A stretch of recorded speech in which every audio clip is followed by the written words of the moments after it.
Em nome do Pai, e do Filho e do Espírito Santo. Amém. Olá, meus irmãos, olá, minhas irmãs. Sejam bem-vindos ao canal Apostolado Católico. Eu sou o Marterson e nós estamos aqui com muita calma, muita dedicação e muito carinho, lendo a Patrística, em especial os Padres Apostólicos. Mais especial ainda, estamos aqui conversando um pouco, lendo e comentando sobre a pessoa do nosso terceiro sucessor de São Pedro e Roma, São Clemente Romano. Então, se você não tem este livro, Padres Apostólicos, eu deixei o link da Amazon aqui. Se você adquirir, eu ganho uma comissão, tá? Não tenho por que esconder. Ajude o canal Apostolado Católico, tanto comprando livros, como se inscrevendo, ativando as notificações e enviando para os teus colegas que quer estudar um pouco sobre patrística, os pais da igreja. Então, no vídeo passado eu comecei a falar sobre São Clemente Romano. Neste vídeo também, ainda não vou entrar no conteúdo de sua primeira carta aos Coríntios, porém, no próximo vídeo nós já começaremos a conversar sobre o conteúdo da carta. Vamos ler o conteúdo da carta e fazer comentários. Eu vou até colocar uma roupa especial, porque eu acho que eu nem tenho roupa para isso. Eu acho que eu nem tenho roupa tão especial assim para ler o conteúdo da carta de São Clemente aos Coríntios. Pense numa carta show de bola. Então, vamos aqui dando continuidade, página 15, autor da carta aos Coríntios.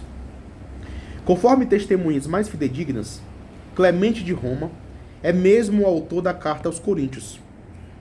Todos os manuscritos e versões da carta trazem como título Carta de Clemente aos Coríntios. Por sua vez, Eusébio narra duas testemunhas antigas de peso em favor desta autoria. A de Hegesipo, provavelmente de origem judaica, que, passando por Corinto, chegou a Roma durante o pontificado de Aniceto. Em suas memórias, Hegesipo fala da carta de Clemente aos Coríntios. Então, Eusébio de Cesareia, um dos maiores historiadores ali do cristianismo primitivo, ele narra, ele corrobora, ele utiliza-se de Hegesipo para corroborar que realmente São Clemente escreveu essa carta aos Coríntios. Veja, outra testemunha fornece o próprio bispo de Corinto, Dionísio, numa carta dirigida ao Papa Sóter no ano 170. Nela, Dionísio menciona a carta de Clemente aos Coríntios e revela que, desde muito tempo, segundo o antigo costume, era lida nas assembleias dos fiéis. Veja aqui, ó, nós estamos aqui lidando com o cristianismo primitivo, ano 170. E a carta de um pai da igreja, de um bispo de Roma, de um papa, era lida nas assembleias. Ele não especificou se era lida num culto, ou seja, na liturgia da Santa Missa.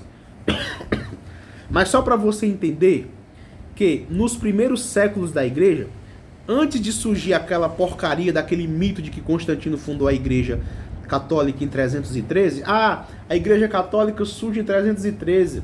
Antes de 313 a igreja era perfeita, os cristãos eles eram maravilhosos. Bem, antes de 313, a carta do bispo de Roma era lida nas assembleias.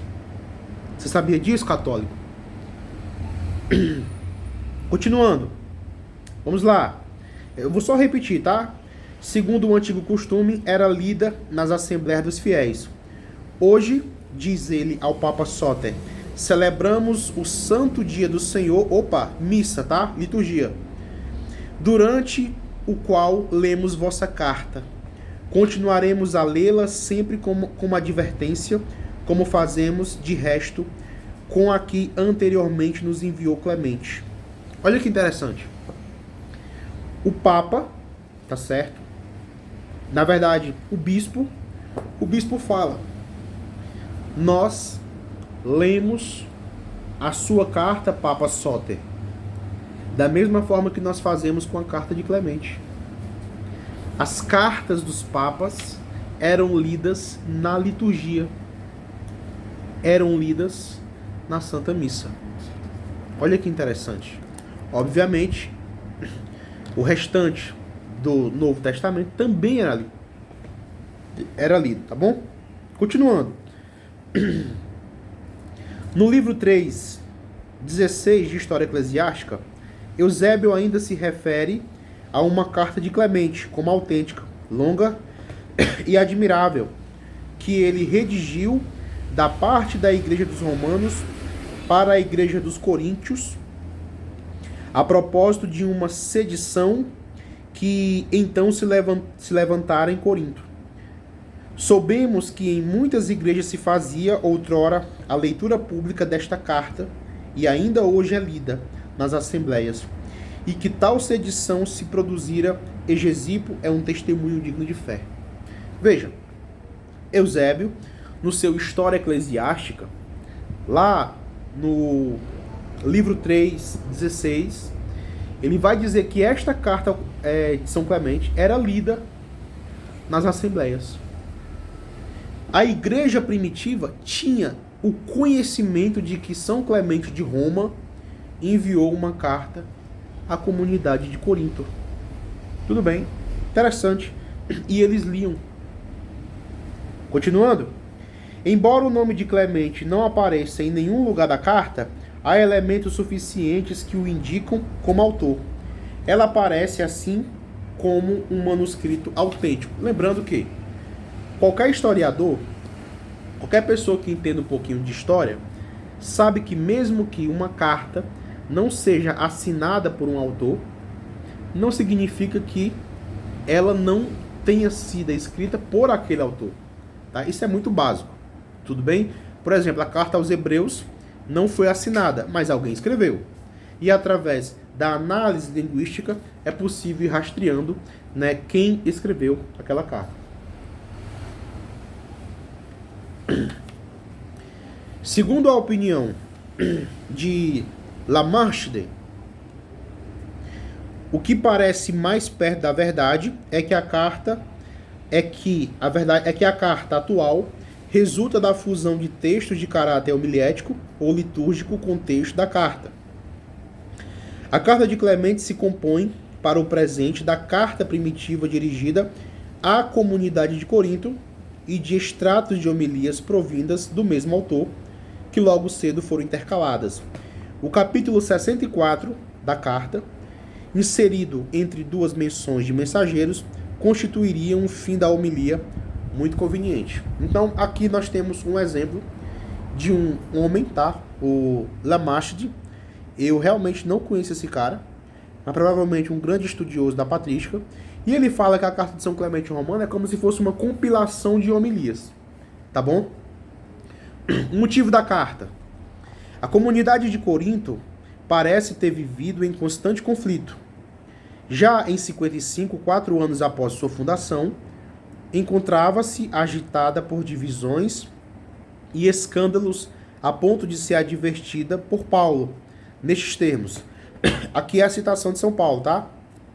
1 Coríntios 1.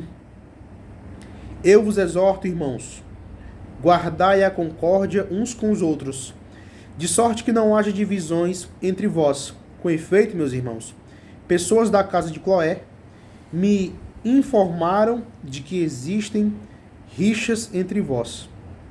Contudo, né, terminou a carta de São Paulo. Contudo, a julgar por aqui que Paulo escreve 2 anos mais tarde, a comunidade de Corinto não parece dar mostras de muita melhora. Planejando uma viagem, pretende passar por Corinto, mas está apreensivo, como vai dizer São Paulo também, abre aspas, com efeito, receio que quando aí chegar, não vos encontre tais como vos quer encontrar. Tenho receio que haja entre vós discórdias, inveja, animosidade, rivalidade, maledicências, falsas acusações, arrogância, desordens, e eu tenha de prantear muitos daqueles que pecaram anteriormente e não se terão convertido à impureza da fornicação e das dissoluções que cometeram. São Paulo está aqui falando em 2 Coríntios capítulo 12 para a comunidade de Corinto. 40 anos mais tarde, Clemente de Roma é informado sobre o tumulto que toma conta da comunidade. Ou seja, a gente percebe que sempre foi uma comunidade um tanto problemática. Clemente pretende, embora com algum atraso, escrever para apaziguar e restabelecer a ordem na comunidade. O conflito parece realmente grave se dermos crédito aos capítulos 46 e 47. Nós iremos estudar, tá? Esses dois capítulos aqui, quando estivermos lendo. Onde Clemente destaca o estado de ânimo em que se encontra a comunidade. Por que haver brigas, ódios, disputas, divisões e guerras entre vós? 40 anos antes, São Paulo já tinha dado uma puxão de orelha. Tudo bem? Vamos lá. Por que esquartejamos e rasgamos os membros de Cristo? Por que nos revoltamos contra o nosso próprio corpo, chegando a tal ponto de loucura? Esquecemos-nos de que somos membros uns dos outros? Citando São Paulo. Vossa divisão perverteu a muitos, desencorajou a muitos, fez com que muitos duvidassem e nos entristeceu a todos. E vossas dissensões continuam. E recordando o que já acontecera no passado, a advertência de Paulo continua: desta forma, com vossa insensatez, fazeis blasfemar o nome do Senhor e acarretais para vós mesmos grave e perigo. Ou seja, São Clemente advertindo a comunidade de Corinto, e ele se utiliza de palavras que São Paulo já tinha se utilizado também em sua carta. Obviamente, São Clemente conhecia toda a admoestação que São Paulo já tinha feito. Toda a admoestação que São Paulo já tinha feito. O conflito consiste substancialmente numa revolta de alguns membros contra os presbíteros. Continuando, tá? Capítulo 47 da carta. Nós ainda vamos ler lá na frente. Caríssimos, é vergonhoso, muito vergonhoso e indigno de conduta cristã ouvir-se dizer que a firme e antiga igreja de Corinto está em revolta contra os seus presbíteros. Do jeito que acontece hoje, né? A famosa igreja do Ocidente completamente dividida contra os seus pastores. Enfim, continuando. Este ato vergonhoso é resultado da ação de uns poucos, talvez jovens, como se pode deduzir, né? Isso aqui não é São Clemente falando, no sentido de depor os ministros da comunidade. Abre aspas para São Clemente. E nós vemos que, apesar da ótima conduta deles, removestes algumas das funções que exerciam de modo irrepreensível e honrado. Como se deu o fato, e qual o seu conteúdo específico, Clemente não diz em lugar nenhum de sua carta. Como romano, Clemente lê os acontecimentos na ótica da paz e da harmonia. Tudo que vem desarranjar esta paz e harmonia é julgado como execrável ou revolta, abominável e ímpia. Para ele, este ato é extremamente negativo, caracterizado, né, no primeiro capítulo e também no capítulo 46, de loucura. Tudo que gera revolta e divisão para São Clemente, ele caracteriza como loucura. Assim, para solucionar o conflito, isto é, para que sejam restabelecidas a paz e a harmonia, Clemente recomenda como remédio eficaz a conversão e o exílio voluntário, que os revoltosos sacrifiquem ao bem comum. Datação da carta. Quando é que ela foi escrita? Esta carta foi redigida provavelmente pelos fins do reinado de Domiciano, entre 81 e 96, o reinado, tá? Ou o começo do reino de Nerva, 96 e 98. Mas de qualquer maneira, foi ali por volta do ano 96, tá bom? Como Clemente se expressa na introdução, referindo-se a desgraças e adversidades imprevistas que nos aconteceram uma após outra, Acreditamos ter demorado muito para dar atenção às coisas que entre vós se discutem. Acredita-se que ele se referia à segunda perseguição movida por Domiciano, que terminou em 95 ou 96. Então, através dos escritos de São Clemente, quando ele narra o contexto histórico em Roma, é possível identificar um pouco onde ele estava, que ano ele estava, tudo bem? É possível ali identificar aproximadamente o final do ano 95 e início do ano 96, quando ele escreve a carta. Portanto, embora alguns historiadores prefiram datá-la de 97 ou 98, o melhor seria tomar como data mais provável o fim do reinado de Domiciano, isto é, 95 a 96. Numerosos fragmentos de duas cartas sobre a virgindade, chegadas até nós numa versão siríaca de 1470, em nome de Clemente, são, na verdade, escritos do século III, recolhidos por um compilador do século VII. Atribuiu-se ainda a Clemente um grupo de 20 homilias, 10 livros de reconhecimentos, sob o nome hoje de pseudo-clementinas. Então, o que são as pseudo-clementinas? 20 homilias que encontraram e atribuem a ele, tá bom? E também os 10 livros chamados de reconhecimentos. O nome dos livros são reconhecimentos. No começo da vida de São Clemente, quando ele ouve falar sobre o cristianismo, ele sai de sua terra e vai procurar a verdade. Segundo o relato, ele se perde da família, nunca mais encontra a família, quer dizer, vira bispo e depois ele encontra a família. Quando ele encontra todo mundo que ele tinha perdido quando ele foi procurar a verdade, ele escreve então os reconhecimentos, tá? Mas tudo isso são chamados de pseudo-clementinas, pseudo-cartas de São Clemente, que na verdade fica um pouco difícil de dizer que realmente foi ele quem escreveu ou não, tá bom? E o conteúdo da carta? Trata-se de uma carta longa, com 65 capítulos, abre-se com um prólogo breve, seguido de 2 partes longas.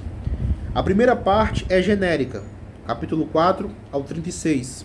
Aborda considerações, admoestações morais com o objetivo de restabelecer a paz e a concórdia na comunidade de Corinto.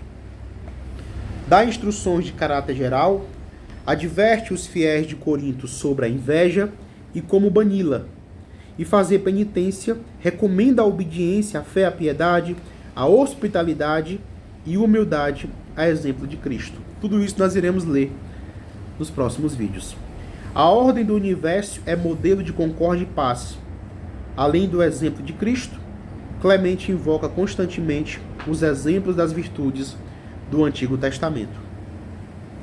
É o que algumas pessoas vão dizer, que ele tinha origem judaica e muita familiaridade com toda a cultura judaica, tudo bem?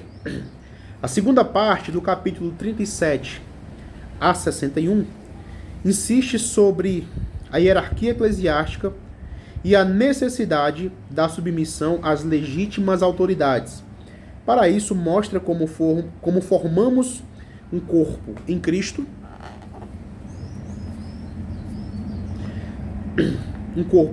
e como neste corpo deve reinar a unidade e não a desordem, pois Deus quis e quer a ordem nas alianças. Se na primeira parte Clemente se revela um conhecedor profundo do judaísmo, nesta segunda parte revela-se um romano assumido.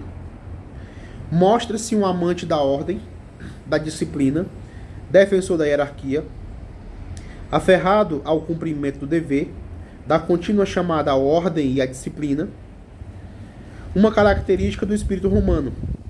Não só admira a disciplina militar, mas a propõe como exemplo a ser seguido no interior da comunidade. Então, perceberemos que São Clemente admirava a disciplina militar. Vejamos esta passagem com a qual abre a segunda parte. Abre aspas. Irmãos, militemos com toda a nossa prontidão, sob as ordens irrepreensíveis dele. Consideremos os soldados que servem sob as ordens de nossos governantes. Com que disciplina, docilidade e submissão eles executam as funções que lhes são designadas. Nem todos são comandantes, nem chefes de 1000, nem chefes de 100, nem chefes de 50, e assim por diante. Cada um, porém, no seu próprio posto, executa aquilo que lhe é prescrito pelo rei e pelos governadores. Fecha aspas. Então a gente percebe São Clemente sendo um ferrenho defensor da obediência às autoridades. Por isso, elevará ele mesmo e pedirá à comunidade orações por nossos príncipes, como ele chamava os seus sucessores, autoridades eclesiásticas e também alguns governantes, tá bom? Mas é o mundo inteiro que lhe aparece como um exército absolutamente regulado no curso dos astros, na sucessão das estações, germinação dos frutos da terra, da alternância dos dias e da noite. Tudo para ele isso é ordenado. Abre aspas. Daí que na ordem humana, sobretudo no serviço divino na igreja, tudo deve se fazer em boa ordem, ocupando cada um seu lugar, de modo, na hora e no lugar por Deus determinado. Seja, pois, por origem, seja por formação e assimilação do ambiente, podemos qualificar Clemente, em sentido pleno e profundo de Romano, tá? Isso aqui é uma citação do Dr. Ruiz Bueno, Padres Apostólicos. Isso aqui é sensacional, cara. Essa fala de São Clemente aqui, pedindo que a gente sirva na igreja de maneira ordenada, de acordo com o que Deus quer, tá bom? Os capítulos 62 e 65, a conclusão geral. Neles Clemente sumariza o que disse e faz votos de que se restabeleça a ordem e a paz na comunidade de Corinto. Pontos importantes que poderiam ser sublinhados nesta carta, além dos já mencionados, o item A, do ponto de vista da história da igreja, o Warnack vê aí a melhor introdução à história antiga da igreja, um teólogo protestante. Ela se torna importante também para a jurisdição eclesiástica, sucessão apostólica e hierarquização dos membros da comunidade, mostrando como os fiéis são inferiores aos presbíteros, e para a liturgia. A igreja aparece fundada sob a autoridade imediata dos apóstolos. É una apostólica, corpo de Cristo. Os ministros não podem ser depostos. B. Do ponto de vista cristológico, revela fé na divindade de Cristo, na ressurreição dos mortos, fé nas três pessoas divinas, na mediação de Cristo, que está no centro de sua teologia, e na redenção pelo sangue. Ele é o sumo sacerdote das ofertas, o protetor e o socorro de nossa fraqueza. Um é o Cristo como um é o Deus e um é o Espírito. Cristo é o esplendor da majestade de Deus. Por meio dele, podemos fixar nosso olhar no alto dos céus e contemplar a sublime semelhança de Deus. No Filho, Deus Pai quis nos escolher como seu povo. O Espírito inspirou as Escrituras, a pregação da penitência, por meio dos profetas, outrora pelos apóstolos, agora por ele. Ele planifica os fiéis de seus dons e piedade de paz, e realiza a unidade. O Pai, o Filho e o Espírito Santo compõem três atividades distintas sobre o plano da economia, da economia divina. Terminamos aqui a parte introdutória sobre São Clemente Romano, um pouquinho sobre a história dele. Agora, no próximo vídeo, nós iremos aqui começar a famosa, a primeira carta de São Clemente aos Coríntios. Dá para ver? Que evento, meus irmãos. Que evento no canal Apostolado Católico. Eu não tenho nem roupa para isso. Eu não vou tomar água, vou ter que tomar um champanhe. Se inscreva no canal, ative as notificações, compre o livro e vamos estudar a patrística juntos. Até mais!